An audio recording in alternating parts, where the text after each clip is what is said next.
Amén. Jesucristo es el Señor. Le damos gracias al Señor, amados. Estamos llegando al mensaje 22 de esta serie de alimento diario basados en la primera y segunda carta a los tesalonicenses. El título de este mensaje es Aprendiendo con la parábola de la higuera. Estamos muy agradecidos, amados hermanos, porque por su misericordia hemos llegado a este mensaje. Recuerden que para nosotros esto ha sido una experiencia nueva, tener que compartir los mensajes ministeriales de esta manera, usando la tecnología sin ser profesionales. Sin embargo, Dios ha sido misericordioso, nos ha permitido tener acceso a algunas herramientas tecnológicas que nos permiten grabar estos mensajes para que las iglesias puedan seguir disfrutando de la palabra presente, de la palabra profética, para que las iglesias puedan seguir teniendo una dirección clara hacia dónde nos estamos dirigiendo, poder avanzar juntos como un solo hombre. La venida del Señor está muy cerca y no hay tiempo para perder tiempo. Y tampoco hay tiempo para estar haciendo cosas de manera individual. Yo pienso que ha llegado el momento de caminar juntos como un solo hombre, teniendo un mismo sentimiento, un mismo hablar, un mismo sentir. Dios está esperando eso de nosotros, Dios está esperando eso de sus hijos. Su venida está muy cerca y es necesario que nosotros todos tengamos un mismo hablar y un mismo sentir. Y le damos gracias al Señor por todo este tiempo. En este mensaje, amados hermanos, queremos compartir algunas cosas nuevas. Ya las hemos venido compartiendo en los mensajes pasados. Simplemente queremos hacer énfasis en ellas. Saben que una de las cosas que más disfrutamos en esta serie de alimentos diarios fue poder saber o poder darnos cuenta de que nuestra vida cristiana es una vida estructural, una vida que descansa sobre columnas. Fue muy revelador para nosotros saber que nuestra vida cristiana descansa sobre un trípode, como dice 1 Tesalonicenses 1:3. Dice, acordándonos sin cesar delante del Dios y Padre nuestro de la obra de fe, del trabajo de vuestro amor y de vuestra constancia en la esperanza en nuestro Señor Jesucristo. Esto es un versículo que hemos leído por mucho tiempo, pero saber que ahora nuestra vida cristiana, hermano, no solamente nuestra vida cristiana individual, nuestra vida cristiana colectiva depende de este trípode, de esta columna o de estas columnas: fe, amor y esperanza. Es necesario que usted y yo podamos ver y podamos darle atención a esto. Si no le damos atención a nuestra vida, a la estructura que compone nuestra vida cristiana, nuestra vida realmente, hermano, nuestra vida cristiana va a ser una vida sin gusto, sin meta, sin sabor. Puede ser hasta una vida triste. Conozco, he visto cristianos tristes. No debería haber un cristiano triste, pero el hecho de que haya cristianos tristes, cristianos apagados, se debe a que su vida, hermano, no tiene una estructura o no se le ha dado atención a la estructura. Siempre hemos puesto como ejemplo las construcciones. Toda construcción, bien sea de un edificio, de una casa, lo principal a lo que usted le debe dar atención una vez que usted vaya a construir una casa, indudablemente será las columnas. Lo demás es estético. Una puerta, una ventana, un cuarto, el piso. Pero usted no puede jugar con las columnas. Es algo a lo cual usted tiene que darle atención, porque de eso depende la seguridad suya a la hora de alguna cosa. Entonces nuestra vida cristiana es igual. Cuando está en peligro mi vida como creyente, en el momento en que yo descuido la estructura de mi vida cristiana. Y a veces no es solamente que se descuide, es que no se conoce. Entonces, vamos a revisar. Primeramente tenemos la fe. La fe es lo que me ha permitido a mí ser un hijo de Dios. En el momento en que se me predica el Evangelio, se me predicó el Evangelio, yo creí en esa palabra. Y una vez que yo creo, esa fe se activó y yo recibí, hermano. Recibí al Señor en mi espíritu. Y eso me llevó a mí a ser un hijo de Dios. Me gustaría que leyéramos Juan, capítulo 1, versículos 2 y 13, el libro de San Juan. Allí dice que, mas a todos los que les recibieron, a los que creen en su nombre, les dio potestad de ser hechos hijos de Dios. Entonces no solamente recibimos, nosotros creímos. Eso es fe. Se le predicó, usted recibió, usted creyó y usted recibió. Y eso le permitió a Dios engendrarlo. Nosotros recuerden que no somos personas que se nos ha predicado un mensaje y hemos llegado a ser miembros de algo como un club. No, hermano, nosotros fuimos engendrados. Un hijo de Dios es alguien que ha sido engendrado por Dios. Y por eso Juan 1:13 lo dice, los cuales no son engendrados de sangre, ni de voluntad de carne, ni de voluntad de varón, sino de Dios. Entonces, todos aquellos que creyeron de manera genuina y recibieron, son hijos de Dios, o somos hijos de Dios. Eso fue por medio de la fe. Ahora, yo no me puedo quedar, y usted no se puede quedar con la experiencia inicial de la fe, esa experiencia de fe que lo llevó a ser un hijo de Dios. Usted tiene que seguir dándole atención a la palabra de Dios, escudriñando la palabra de Dios, escuchando la palabra de Dios, creyendo la palabra de Dios, porque eso es lo que va a permitir que su fe aumente. Ya leímos en el libro de Romanos que la fe viene por el oír la palabra de Dios.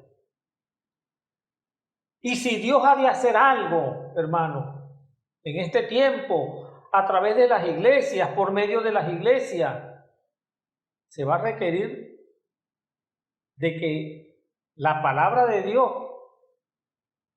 sea el baluarte principal de nuestra vida. Nosotros necesitamos dar mucha atención a la palabra de Dios. Dios quiere hacer muchas cosas por medio de la fe, indudablemente. La fe es lo que me va a llevar a mí a tener acceso a la parte sobrenatural o a la dimensión de Dios. Yo no puedo entrar a la dimensión de Dios usando mi mente ni usando mi cuerpo.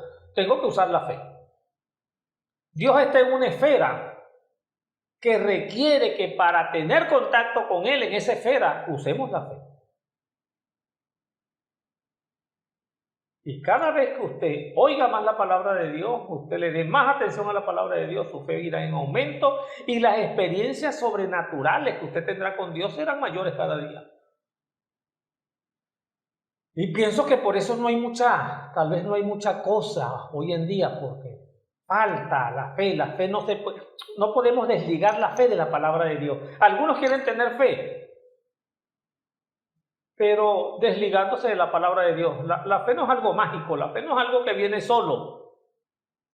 Y no va a venir solo. Usted puede estar orando que Dios le dé fe, que Dios le dé fe, pero la Biblia es clara, la fe viene por medio de oír la palabra de Dios.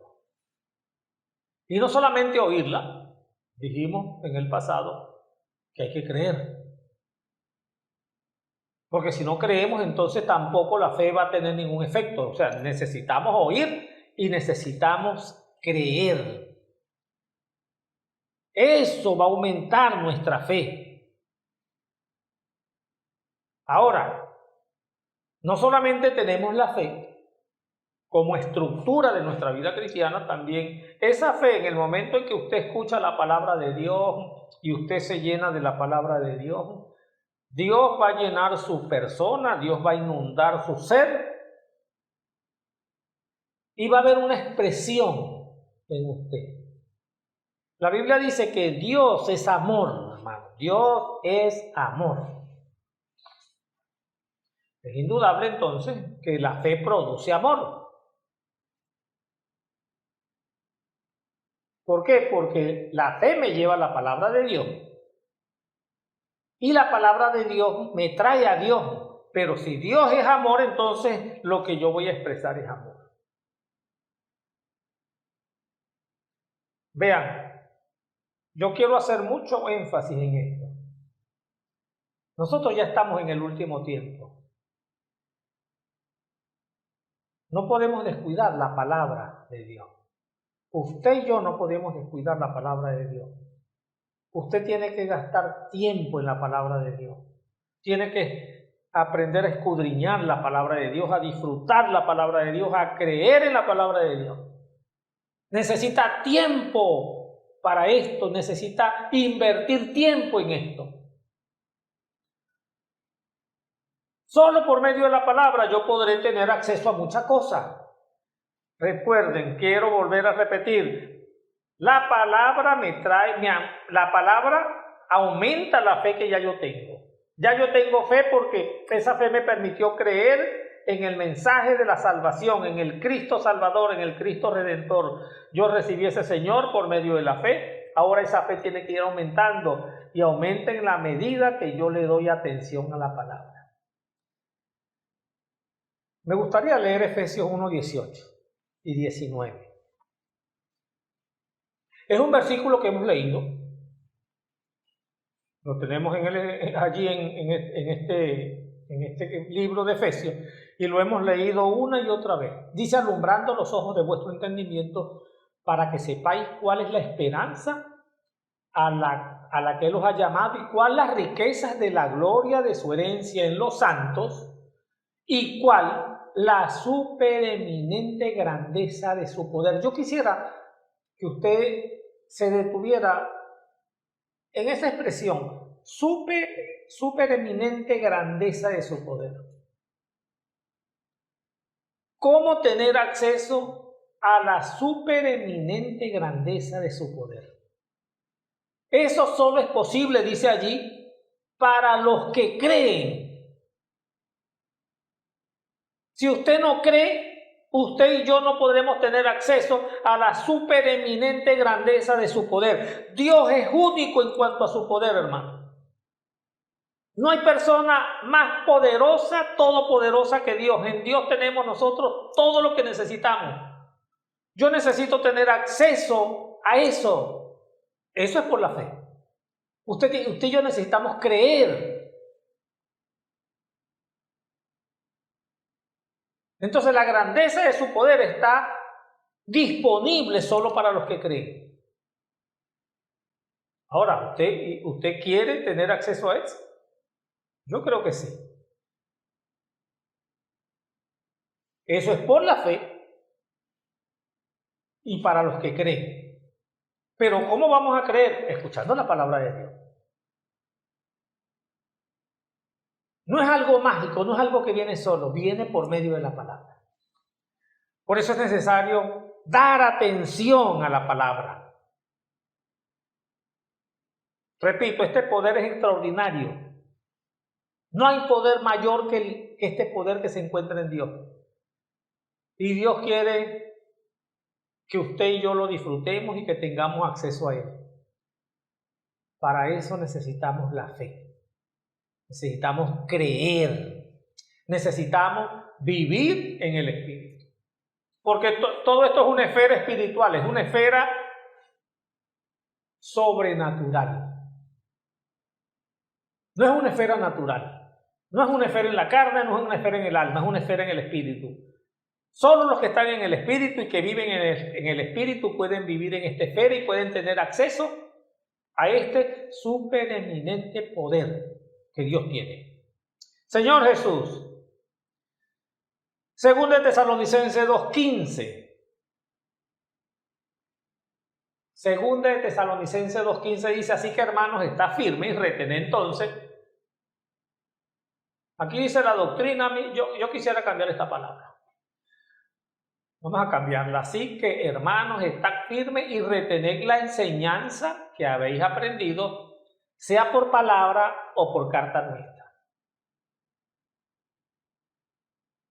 Entonces, aquí Pablo está hablando, hermanos, de que hay una enseñanza que vino por palabra y por carta.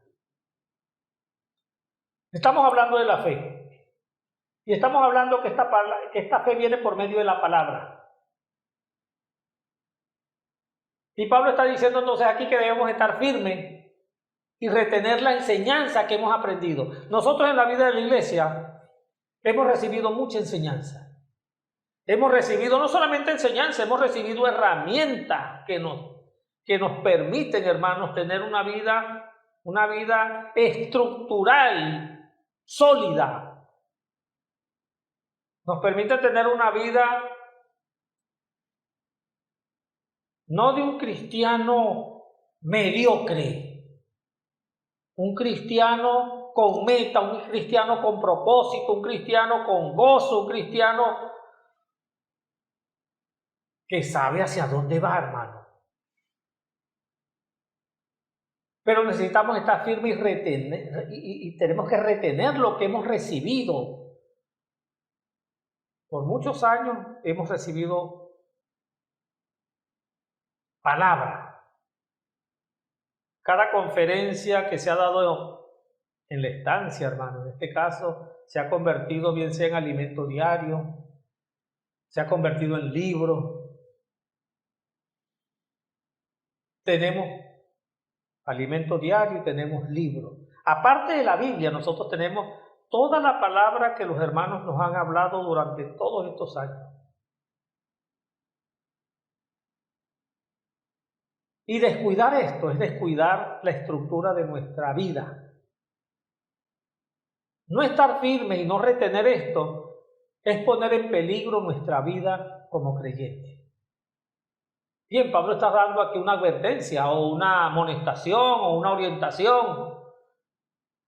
Vamos a estar firmes y vamos a retener lo que hemos recibido, lo que hemos aprendido, bien sea por palabra oída de manera hablada o palabra escrita. La hemos recibido bien sea por medio de conferencia, por medio de audio, y hemos recibido muchas palabras por medio de libros espirituales que tenemos. Entonces, esto nos ayuda, hermanos, a tener una vida estructural firme. Ahora, aparte de la palabra que tenemos, esa palabra actual, esa palabra profética segura que nos da dirección, que nos hace, si le hacemos caso, podemos estar firmes y avanzar. Tenemos también herramientas que Dios nos ha dado. Vean, bueno, no solamente herramientas. Yo no sé si invocarse una herramienta. Tenemos herramientas, pero a veces queremos tal vez mostrar que el invocar es una herramienta. Yo pienso que el invocar hace parte de la enseñanza que hemos recibido. Pero quiero darlo como un ejemplo. Todo lo que hemos recibido nosotros en la vida de la iglesia, recibimos la revelación de invocar el nombre del Señor. Yo pienso que eso fue una de los mayores regalos que Dios nos dio, que le dio al hombre. Algo que estuvo escondido, hermano, después del primer siglo, el nombre del Señor se perdió. El hombre perdió, el cristiano perdió ese privilegio de invocar el nombre del Señor. Sin embargo, en la vida de la iglesia fue recuperado. Hoy en día nosotros tenemos el gran privilegio de invocar el nombre del Señor y sabemos y estamos seguros y creemos que cada vez que nosotros invocamos ese nombre, amados hermanos, ese nombre nos salva, ese nombre nos guarda, ese nombre nos fortalece, ese nombre nos consuela, ese nombre nos anima. Ese es un nombre que sobre todo un nombre. Señor Jesús. Entonces tenemos esa enseñanza. Algunos hermanos o los hermanos están mostrando que esta es una tradición tenemos esa tradición en la vida de la iglesia, invocar el nombre del Señor. No podemos olvidarnos de eso. Si queremos ser cristianos gozosos, vivos, vivificados, usted y yo necesitamos invocar ese nombre a cada momento, a cada instante. Como dice 1 Corintios, invocarlo en todo lugar. En todo lugar, hermano. Oh, Señor Jesús. Entonces no podemos olvidarnos de esto. Romanos 10:12. Vamos a darle base bíblica a esto, hermanos. Romanos 10:12. Dice, porque no hay diferencia entre judío y griego, pues el mismo que es Señor de todo, es rico para con todos los que le invocan. Todo el que invoque el nombre del Señor será salvo, dice el versículo 3. ¿Y Dios es rico? Dios es rico, sí es rico, hermano. Dios es inmensamente rico. Y Él es rico también, es para los que invocan. Su pobreza espiritual se puede deber a que usted es alguien que no invoca o invoca poco. No estoy hablando de riquezas materiales, algunos todavía, bueno, amén, Señor Jesús, todavía estamos pendientes de lo material, todavía estamos centrados en lo material, pero Dios quiere dar riquezas espirituales, amado hermano. Dios quiere que usted sea rico en asuntos espirituales, rico en Cristo, rico en experiencias con Cristo. Y esto se puede lograr si somos personas que todo el tiempo estamos invocando, no invocando por invocar, no invocando porque realmente tenemos un problema grave que nos ahoga. No, invocamos porque Dios es rico para los que le invocan. Oh, Señor Jesús, esto ayuda a nuestra fe. Esto nos da acceso a cosas sobrenaturales. Pueden suceder cosas sobrenaturales a aquel que tiene la práctica de invocar. Que invocar se volvió para esa persona en un asunto vital. Cuando el invocar se vuelve algo vital en nuestras vidas, cosas sobrenaturales empiezan también a suceder en nuestras vidas. Créalo.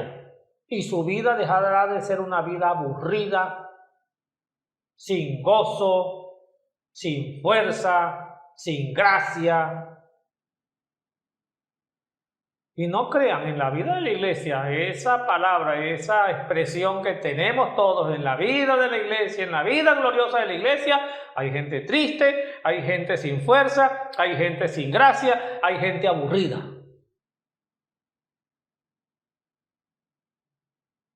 Queremos que esto no pase, queremos que esto no suceda más. Bueno, vamos a creer lo que la palabra dice. Todo aquel que invoque el nombre del Señor será salvo y Dios será rico con todos aquellos que le invocan.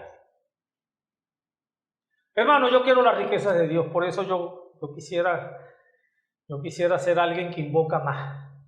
Yo no sé si invoco lo suficiente, pero creo que nunca será suficiente. Creo que no será suficiente porque siempre hemos dicho que invocar es como respirar.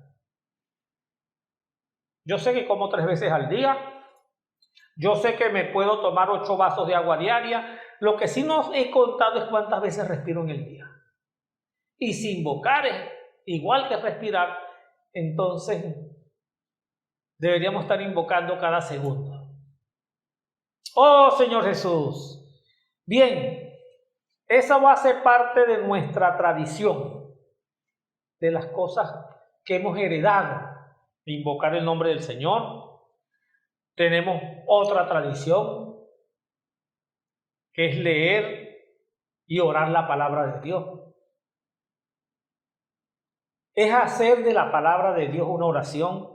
Es que la Biblia se convierta en una oración para nuestra vida. Es que cada vez que usted llegue a la palabra de Dios, usted pueda usar la palabra de Dios para orar.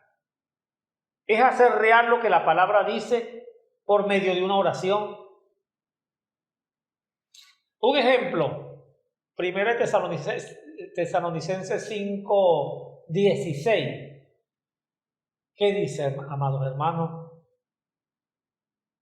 Versículo cortiquito, corto, hermano. Dice, está siempre gozoso. Vean, este no es una petición del Señor, así como un favor, pidiéndonos un favor, pidiéndonos que estemos gozosos si podemos. Es casi que un mandamiento. O no es casi un mandamiento, es un mandamiento. El Señor allí dice de manera afirmativa que debemos estar siempre gozosos. Ay, hermanos amados, ahora tenemos la pandemia, tenemos los problemas en este país de economía, de falta de un buen salario, de problemas de gasolina, problemas de electricidad, problemas de agua. ¿Cómo estar siempre gozoso? Yo no sé. Lo cierto es que tenemos que estar gozosos aún en medio de esas cosas. Recuerden, el gozo no es un asunto de cosas que nos rodean. El gozo no depende de las circunstancias. La alegría depende de las circunstancias. El gozo no depende de las circunstancias. Lo cierto es que yo puedo tomar este versículo, podría tomarlo y podría ser sincero con el Señor. Señor, no estoy gozoso. Tengo problemas para estar gozoso, pero yo quiero estar siempre gozoso. Señor, ayúdame a estar gozoso. Señor, tú me estás mandando a que yo tenga siempre gozo. Señor, yo quiero ser una persona con gozo. Hermano, y usted puede tomar este versículo y hacer una oración. Y en la medida que tome este versículo y ore con él, usted empezará a sentir gozo. Y esto es un solo versículo, hay cantidad. El punto es que la Biblia yo la podría usar para orar. Cada versículo, hermano, puede transformarse en una oración. Y esa oración, esa manera de ir a la palabra, puede causar cosas extraordinarias en su vida y en mi vida. Eso va a hacer que su vida y mi vida, hermano, tengan estructura, tengan solidez. Señor Jesús. Bien.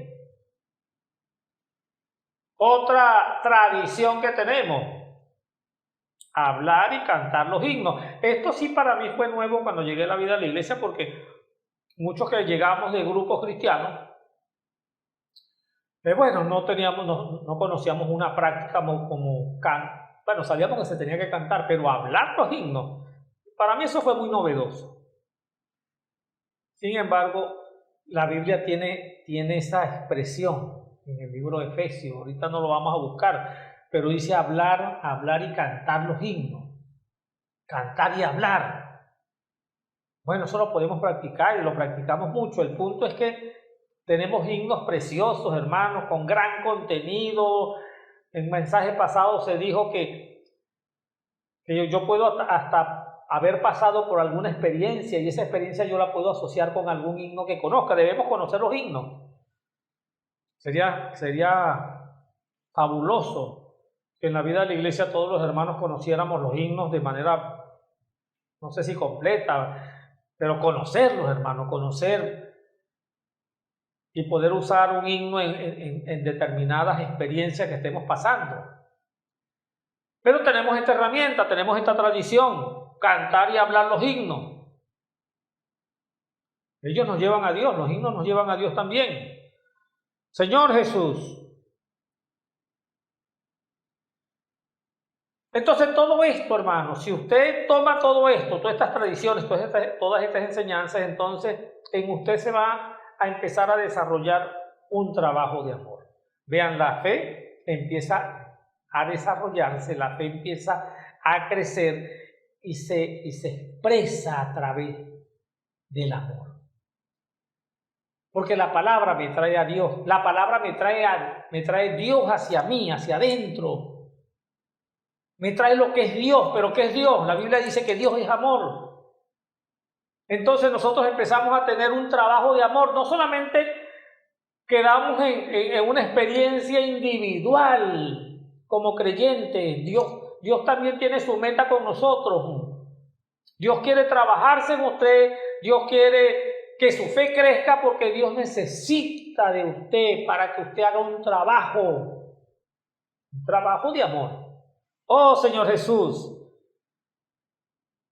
esto es muy necesario. ¿Por qué? Porque una vez que llegamos a la iglesia, hermano, nos encontramos con personas. Y todos aquellos en los cuales Dios está avanzando, Dios está creciendo, en todos aquellos en los cuales la fe está creciendo y el amor se está manifestando, estas personas empiezan a recibir un encargo para cuidar a otros. Algo que debe existir en la iglesia, porque en la iglesia deben haber hermanos en los cuales ya Dios creció un poco, hermano. Algo que debe existir en la iglesia por causa de estos hermanos que han crecido es como una red de cuidado. No hemos llegado a un club, no hemos llegado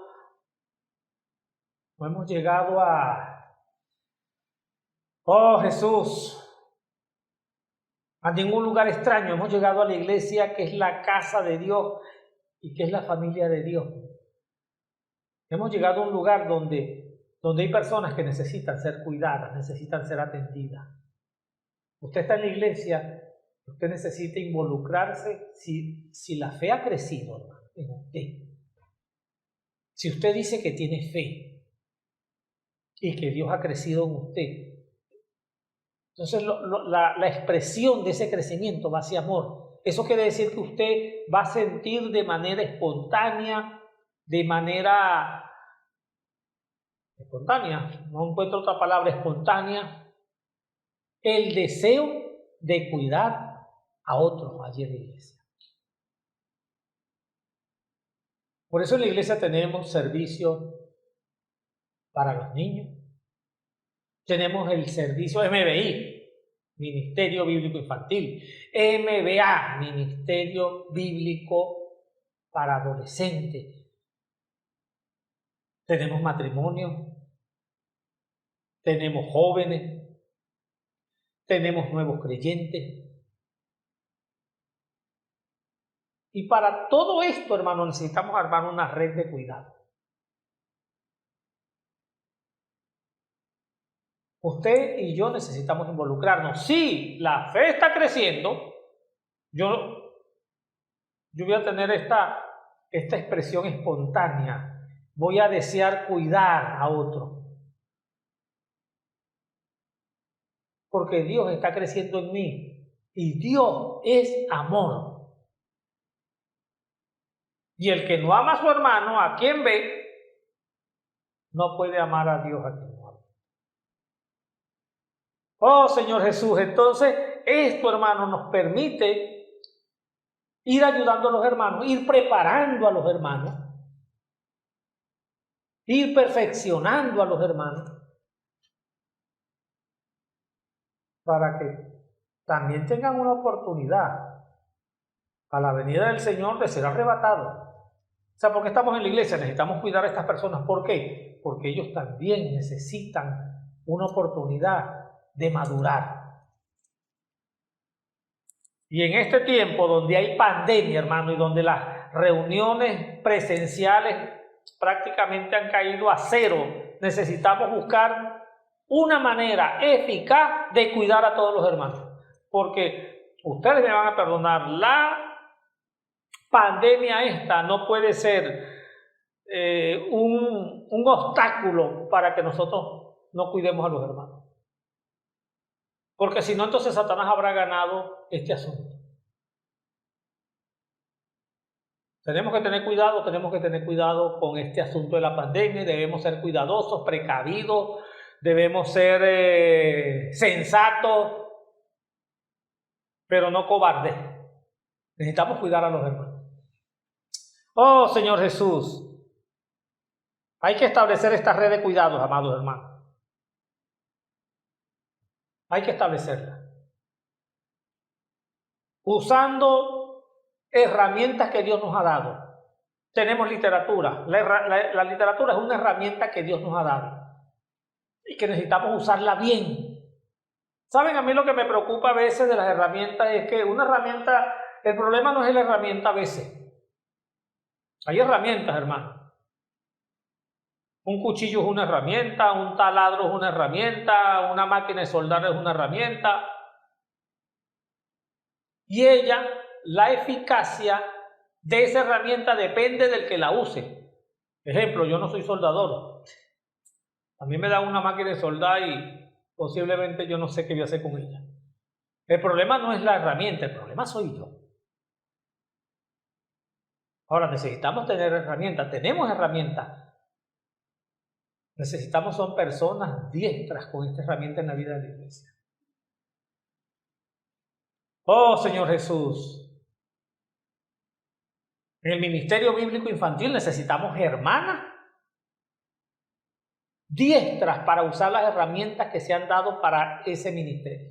Ese ministerio tiene herramientas y necesitamos hermanas y hermanos, sobre todo jóvenes que se involucren, diestros para usar las herramientas que puede tener el ministerio bíblico infantil, ministerio bíblico para adolescentes. Necesitamos usar bien las herramientas que tenemos para cuidar los matrimonios. Necesitamos usar bien las herramientas que tenemos para cuidar a los nuevos creyentes y a los hermanos en general, como este libro Fundamentos de la Fe Cristiana. Es un libro maravilloso que podríamos usar tanto para los nuevos creyentes como para los hermanos en general, porque allí están todos los fundamentos de nuestra vida, allí está toda nuestra herencia.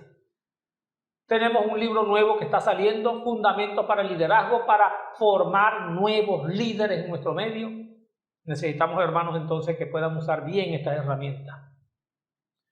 Esto nos dará, todas estas cosas, hermanos, nos dan a nosotros entonces perseverancia, deseos de seguir avanzando. ¿Por qué? Porque el Señor está cerca. No queremos detener nuestra carrera, aunque la perseverancia nos enfrente con tribulaciones. Una vez que usted empieza a perseverar, indudablemente van a venir ataques, tribulaciones. Y no todo esto va a ser culpa del diablo. Dios también necesita probar nuestra fe, como dice el primer libro o el segundo libro de Pedro.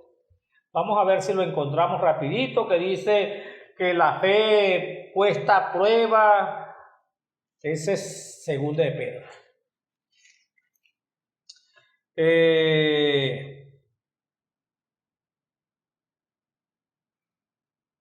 Vamos a ver. Primera de Pedro 1.7, perdón, Primera de Pedro 1.7 dice, para que sometida a prueba vuestra fe, mucho más preciosa que el oro, el cual aunque perecedero se prueba con fuego, esa fe sea hallada en alabanza, gloria y honra cuando se manifieste Jesucristo. Ahora tenemos entonces fe, obra de fe, trabajo de amor y perseverancia en la esperanza de nuestro Señor, en su venida, en su segunda venida. Esta fe inicial que tuvimos, ahora el Señor poco a poco ha permitido, ¿verdad?, que a través de la palabra y de las herramientas y de las tradiciones y de las cosas que tenemos en la vida de la iglesia se desarrolle y hay un trabajo de amor y podamos cuidar a otros y avanzar. Pero Dios también sabe que esta fe necesita ser probada. Por eso Dios entonces va a permitir, hermano, algunas situaciones. Vida sin tribulaciones va a ser una vida donde la fe no se va a poder probar. Su fe, el valor de su fe depende de cuánta prueba pase. ¿Usted quiere tener una fe valiosa? No huya de las tribulaciones que Dios le pueda arreglar en su vida. No le tenga temor. Pásela. Persevere. No desmaye. Siga avanzando. No se detenga. Oh Señor Jesús. Primera de Tesalonicenses 2:13.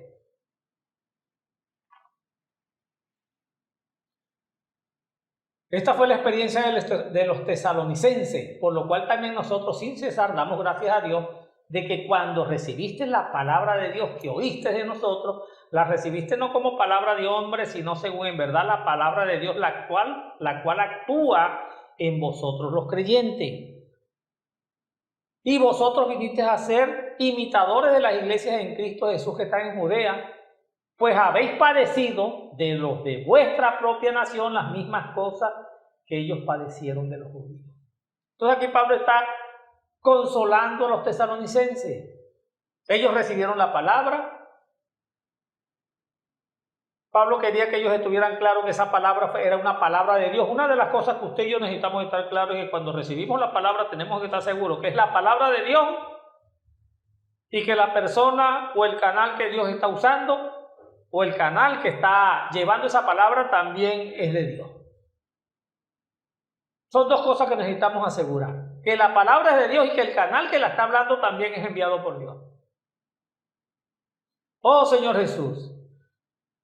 Entonces Pablo le habló a esta iglesia y los alentó. Ellos también, esta palabra trajo. Ellos recibieron esta palabra con mucha fe, pero iban a padecer. Así como padeció la nación judía, o los creyentes judíos padecieron de los judíos, de los fariseos.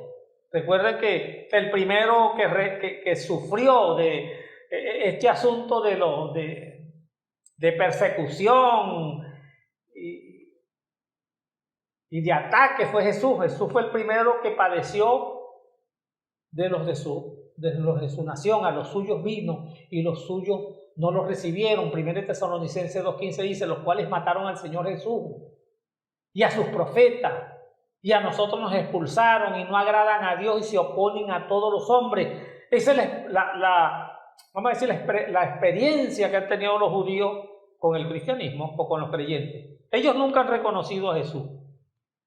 Ellos no reconocen todavía al Señor Jesús como el Mesías. Y si no reconocen al Señor Jesús, tampoco ellos nunca han reconocido a los que Dios ha enviado como profetas. Y eso puede ser una experiencia, hermano. Ahora, esa es la experiencia del pueblo judío hoy en día. El pueblo judío hoy en día no reconoce. Y vean, todo lo que ellos han sufrido a lo largo de la historia ha sido el resultado de haber rechazado al Señor. De hecho, yo creo que cuando el Señor estaba siendo crucificado, cuando estaba siendo juzgado por allá por Pilato, ¿verdad? Y que Pilato ofreció soltarlo a él o soltar a Barrabás. Y ellos dijeron que soltaran a Barrabás. Y Pilato les dijo, pero este hombre es inocente. Yo no hallo culpa en él. Y ellos dijeron, bueno, de todas maneras crucifícale y que su sangre caiga sobre nosotros y sobre nuestros hijos. Y eso se ha cumplido, hermanos, a lo largo de la historia.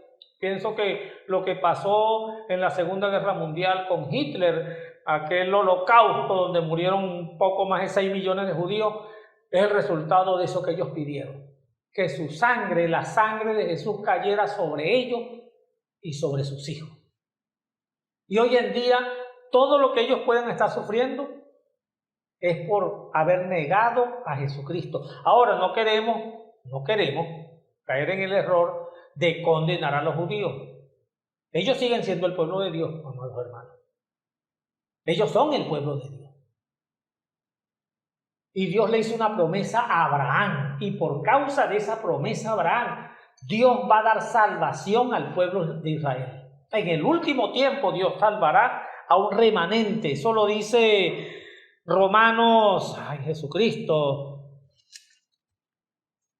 10, vamos a ver si es Romanos 10, 9:27, por favor. Romanos 9:27.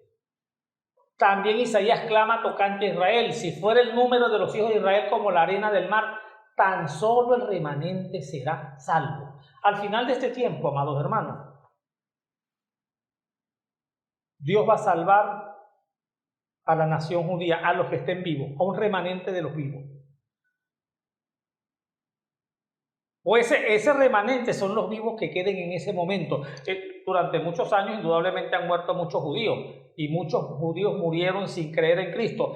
Esos no tendrán salvación. La promesa es para el último tiempo, cuando la gran tribulación empiece y el anticristo esté rodeando a Israel. En aquel tiempo el pueblo clamará e invocará el nombre del Señor. Y la Biblia dice que todo Israel será salvo, todos los que estén en ese momento vivos. Entonces Dios tiene una promesa de salvación para el pueblo judío, porque Él le hizo esa promesa a Abraham: en ti serán benditas todas las naciones. Y Dios sacó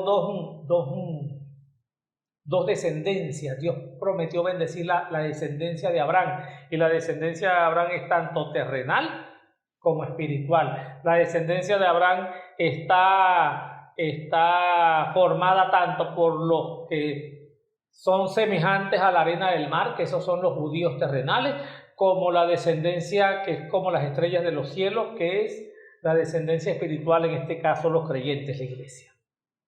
Pero ese pueblo tiene una promesa de salvación. Dios va a salvar al pueblo judío, Dios lo va a hacer, nosotros necesitamos orar por ellos. Me gustaría leer Mateo 24, 21:43.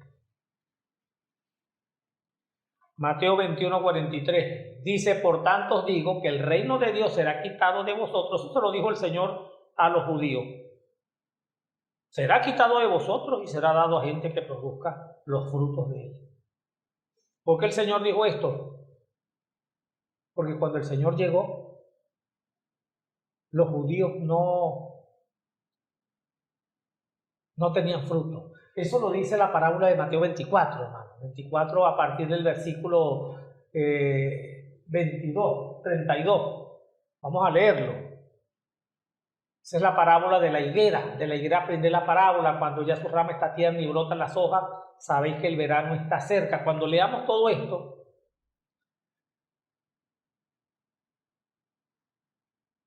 veremos que esta higuera está asociada al pueblo judío, al pueblo de Dios. ¿Qué pasó con esta higuera? Recuerden que cuando el Señor iba caminando y se encontró una higuera, tenía hambre. Él se acercó a la higuera y la higuera estaba sin fruto. Y él mandó a que esta higuera se secara. Esta higuera representa al pueblo de Dios, al pueblo judío. Él se acercó a esa higuera solamente estaba llena de hojas verdes, pero no había fruto. El Señor quería fruto. De manera que él no encontró fruto en el pueblo judío. Por eso esa higuera se secó. Y entonces él dijo que ahora el reino de Dios iba a ser quitado. Otra vez, Mateo 21. El reino de Dios iba a ser quitado y dado a otro que le pudieran dar su fruto. Él no encontró fruto en el pueblo judío, y ese pueblo, por causa de no haber tenido fruto, entonces el Señor quitó el reino de ellos y se lo dio ahora a la iglesia. Ahora, ¿cuál es nuestra responsabilidad, amados hermanos? Nuestra responsabilidad es dar fruto. Ahora vean la gran responsabilidad que nosotros tenemos. El pueblo judío perdió el reino por no haber dado fruto. Esa responsabilidad la tenemos ahora nosotros. Dar fruto. Juan 15:16. Me gustaría leer ese versículo. Juan 15:16, porque ya eso es para nosotros. No me elegiste vosotros a mí, sino que yo os elegí a vosotros y os he puesto para que vayáis y llevéis fruto, y vuestro fruto permanezca, para que todo lo que pidieras al Padre en mi nombre, Él os lo dé. Entonces, ¿para qué Dios nos escogió? Le quita el reino a los judíos y nos lo entrega a nosotros, pero es para el mismo efecto, para el mismo fin. Ya que Él no pudo conseguir fruto en el pueblo judío, ahora Él espera conseguir fruto en la iglesia. Esto de una manera colectiva y es de una manera individual. Nosotros necesitamos ahora empezar a trabajar para que haya fruto. Usted y yo también necesitamos empezar a trabajar para tener nuestros frutos. Dios no me eligió. Yo no elegí a Dios, sino que Él me eligió a mí. Y me está mandando a que lleve fruto y me está diciendo que ese fruto que yo dé debe permanecer. Entonces lo que perdió el pueblo de Israel, ahora lo tiene la iglesia. Pero el riesgo es el mismo. El peligro es el mismo. También podemos perder esto, hermanos. Podemos perderlo de manera individual si no damos fruto. Dios puede quitarnos el reino si no damos fruto.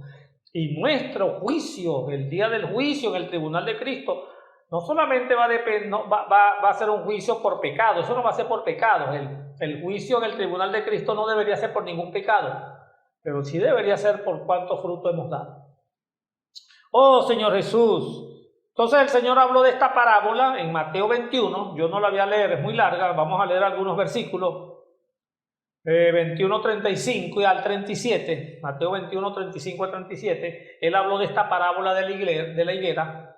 Después que habló, en el versículo 35 dijo, más los labradores tomando a los siervos, que estos fueron los judíos, el Señor envió siervos y envió profetas, y enviaba profetas a que hablaran al pueblo, pero los judíos mataron a los siervos, a unos golpearon, a otros apedrearon.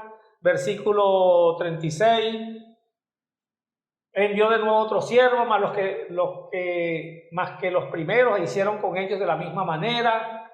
Finalmente les envió a su hijo diciendo, tendrán respeto a mi hijo. Pero ¿qué fueron lo que hicieron los judíos? Mataron al hijo también. Al final Cristo murió en manos de estos labradores. Ahora el Señor ha quitado el reino, ha quitado la viña a estos labradores, y esta viña ha pasado a nuestras manos, a la iglesia. Tomándole, el versículo 39, le echaron fuera de la viña y le mataron. Vamos a seguir leyendo el 40. Cuando venga pues el Señor de la viña, ¿qué hará con aquellos labradores? A los malos, le dijeron, a los malos destruirá sin misericordia y arrendará su viña a otros labradores que le paguen el fruto a su tiempo. Entonces, Dios espera el fruto a su tiempo. Ya la viña pasó a nuestras manos. Ahora necesitamos dar fruto, amados hermanos.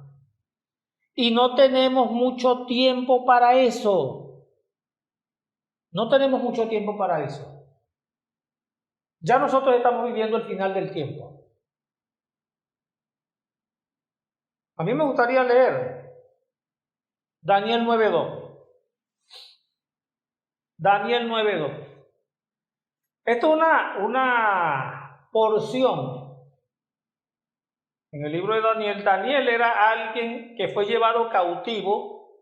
Recuerden que una vez que el pueblo de Israel se dividió en el reino de Israel y el reino de Judá, el reino de Israel fue dispersado en Asiria y ellos perdieron su linaje, y los del reino de Judá fueron llevados cautivos a Babilonia.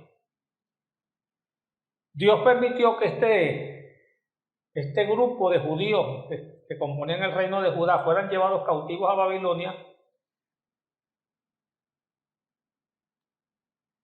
porque Dios había decidido, Dios por amor a David había guardado, ¿verdad?, a ellos, por causa de que en Judá estaba Jerusalén y allí estaba el templo. Entonces Dios permitió que ellos solamente fueran llevados cautivos a Babilonia 70 años.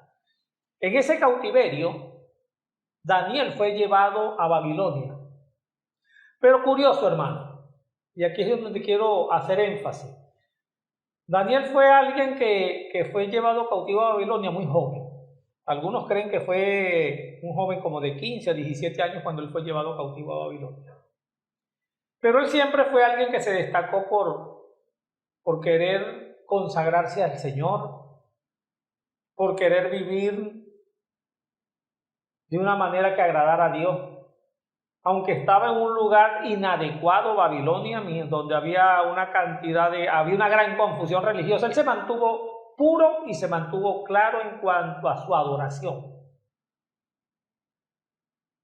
Pero cuando llegamos a Daniel 9:2, ya los 70 años están a punto de cumplirse. Entonces Daniel dice, en el año primero, Daniel 9:2, en el año primero de su reinado, yo, Daniel, miré atentamente en los libros el número de los años que habló Jehová al profeta Jeremías, que habían de cumplirse las desolaciones de Jerusalén en 70 años. Y volví mis rostros a Dios el Señor, buscándole en oración, ruego, ayuno, silicio y ceniza. Vean, lo importante es que Daniel era alguien que estaba atento a los libros. Él estaba atento a la palabra de Dios. Él sabía que eran 70 años. Y había señales, habían indicios de cuándo iban a terminar esos 70 años. Esos indicios él los encontró en la palabra de Dios. El punto, amados hermanos, es: esta era va a terminar.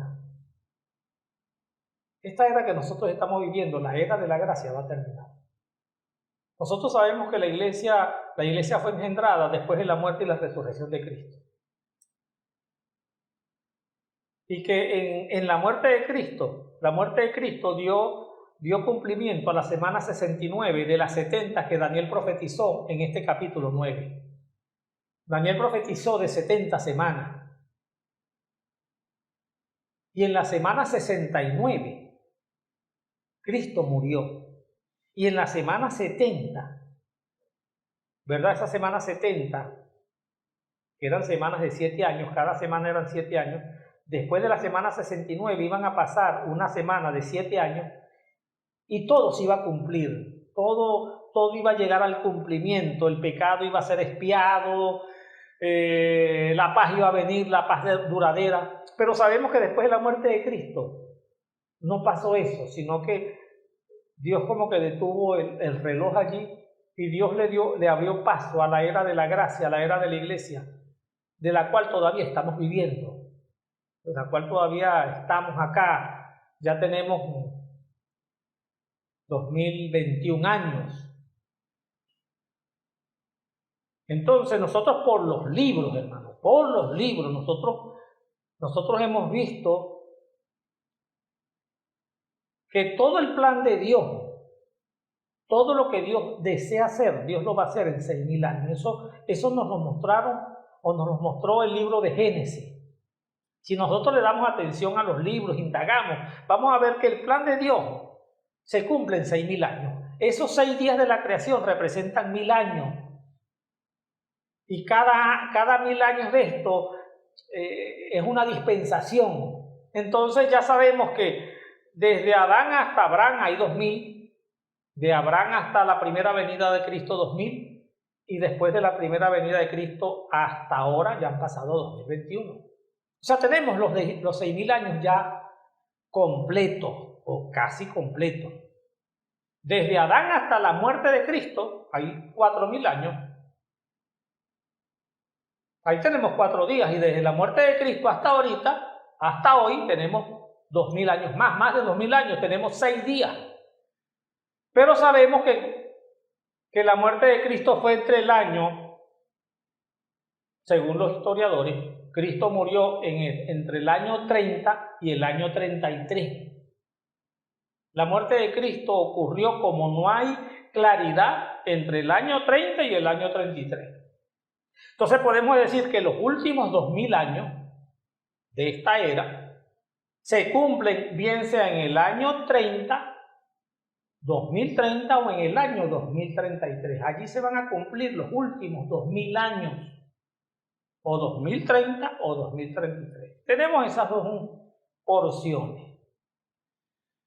Vamos a asumir que sea en el 2030. Cristo murió en el año 30 y en el 2030 se cumplen los últimos 2.000 años. Si es así, si usted lee Génesis, después de Génesis, del último día de la creación, del 6.º día, viene el séptimo. El séptimo es el reino. Pero por los libros, por lo que me dice Daniel, antes del reino, tiene que haber una semana. Esta era está compuesta de 70 semanas y falta una semana por cumplirse. Antes de estos 7 años, estos últimos 7 años están dentro de los últimos 2000 años. Si los últimos 2000 años se cumplen en el año 30, en el 2030, entonces yo tengo que restarle 7 que son la última semana de Daniel. Yo tengo que restarle a 2030 7 años. Eso quiere decir que 2023. Si es así, en el 2023 empezaría la última semana de Daniel, compuesta por 3 años y medio de paz y 3 años y medio de gran tribulación. En el año 2023, entonces, se tendría que estar firmando el tratado de paz, de que habla el libro de Daniel en el capítulo 9, el libro de Daniel capítulo 9. Esa última semana empieza con un tratado de paz, donde los judíos van a poder construir su templo. Recuerden que la nación judía, aunque recobró su tierra, su territorio, ellos no han podido recobrar el lugar donde el templo debe ser construido. Ellos tienen que construir su templo y va a haber un tratado de paz que va a permitir que ellos construyan ese templo. Ese tratado de paz se debe firmar 7 años antes de que se cumplan los últimos 2000 años de esta era.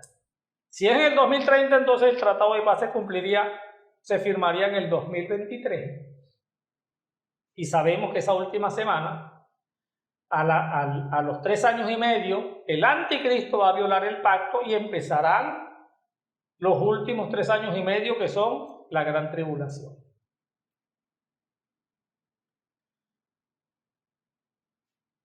Al final de los primeros 3 años y medio, los vencedores deberían ser arrebatados.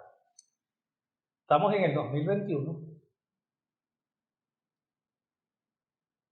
Quedarían, si fuera en el 2030, quedarían 2 años y medio para madurar. Si es en el año 2033, tenemos un poquito más de tiempo. 2033 menos 7 da 2026. El pacto de paz se firmaría en el 2026 y en el 2029 y medio aproximadamente estaría siendo violado ese pacto de paz para empezar la gran tribulación. Tendríamos entonces hasta el 2029 para madurar. Bien sea, si es en el 2029 y en el 2023, hermano, el tiempo no es mucho. Porque muchos tenemos más de 30 años en la vida de la iglesia y no hemos madurado nada. Así que 3 años más, 5 años más, 7 años más, no es mucho tiempo. El punto, hermano, el tiempo que queda, ¿en qué lo quiere usted invertir? Estos 9 años que queden, ¿en qué los quiere usted invertir? ¿Qué meta se quiere trazar usted? Yo quiero madurar. No estoy diciendo que usted ahora va a abandonar todo, ¿verdad? Va a abandonar todas sus responsabilidades. Los que están casados, que tienen hijos, ahora van a dejar sus trabajos y ya no va a haber más sustento. No, necesitamos seguir siendo responsables con nuestras responsabilidades. Lo que yo no puedo dejar es que las cosas terrenales ahora ocupen una prioridad en mi vida. Mi prioridad ahorita es madurar. No queda tiempo sino para madurar. No queda tiempo sino para leer la Biblia, para disfrutar la palabra, para reunirse, para apacentar, para predicar, para cuidar a los hermanos. No queda tiempo sino para eso. Si tengo que ir al trabajo, tengo que ir al trabajo, porque posiblemente allí Dios quiere salvar personas. Pero mi meta, hermano, es madurar. Jóvenes, la meta de ustedes es madurar. Ya no tienen tiempo para estar haciendo muchos planes. Los planes suyos deben ser buscar ser vencedores. Ustedes quieren hacer planes, hagan planes para el reino. Ya esta tierra está colapsando. Ya este sistema está colapsando. Ya Dios no quiere darle más tiempo a este sistema de cosas. Oh, Señor Jesús. Entonces no queda mucho tiempo. Yo espero que realmente esta palabra, hermano, esta palabra nos ayude nos despierte. No es una palabra para asustar, es una palabra para que reaccionemos, una palabra para que entendamos que el tiempo se agotó, que ya los tiempos llegaron a su final, así como Daniel vio que los 70 años se habían cumplido, ya nosotros estamos viendo que los 2000 años también se están cumpliendo y que la última semana que falta está a punto de reiniciarse. Y después que esa semana se reinicie, hermano, lo que va a quedar no va a quedar nada de tiempo para madurar. Estos acontecimientos en Israel, de esta guerra que está sucediendo, que están invadiendo Jerusalén, a Israel, que están tirando cohetes, hermano, eso lo único que puede hacer es acelerar el proceso de paz. Es lo único que puede suceder, que al ver la situación allá crítica, algunos simplemente empiecen a trabajar por un tratado de paz entre los palestinos y los judíos, que es el único pacto de paz que realmente falta, el de los palestinos, que son los que tienen el control del monte Moriah, donde el templo debe ser construido. Y yo creo que esto es lo que va a hacer es acelerar ese tratado de paz. Así que no queda mucho tiempo, amados hermanos. Yo espero que esta palabra nos ayude. Tenemos una estructura, vamos a darle importancia a la estructura que tenemos, fe, esperanza, amor, vamos a anclar nuestra vida cristiana en esta estructura y vamos a avanzar en esta red de cuidar a las personas, de ayudar a los hermanos a que sean vencedores y nosotros mismos cooperar para también vencer. Jesucristo es el Señor, Dios los bendiga, Dios los guarde. Maranata.